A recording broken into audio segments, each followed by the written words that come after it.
Hello বন্ধুরা, তো দেখো তোমাদের জন্য আজকে একটা রেসিপি নিয়ে এসেছি, ওটস অমলেটের রেসিপি। তো ওটসের অমলেট কী করে বানাবো সেটাই আমি তোমাদেরকে দেখাবো। তো দেখো, প্রথমে আমি ফ্রাইং প্যানে একটু 1 কাপ মতো ওটস নিয়ে ভালো করে একটু ভেজে নেব। দেখো আমাদের ভালো করে ভাজা হয়ে গেছে। এবার একটু এটা জল দিয়ে ধুয়ে জলটা ফেলে আমি আরও 1 কাপ মতো জল দিয়ে এটা 1 ঘন্টা ভিজিয়ে রেখেছিলাম। এরপর এর মধ্যে দিয়ে দেবো 2টো ডিম আর কিছু ভেজিস দিয়ে দেবো। যেমন এখানে আমি গ্রেট করে রেখেছিলাম গাজর, টমেটো, পেঁয়াজ কুচি, লঙ্কা কুচি।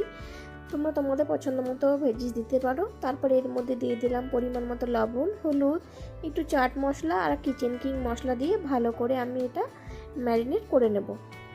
তো আমার কাছে কিচেন কিং মশলাটা সবসময় থাকে আর সব কিছুতে আমি অল্প একটু দিয়ে থাকি, তাই আমি দিয়েছি। তোমরা না চাইলে নাও দিতে পারো।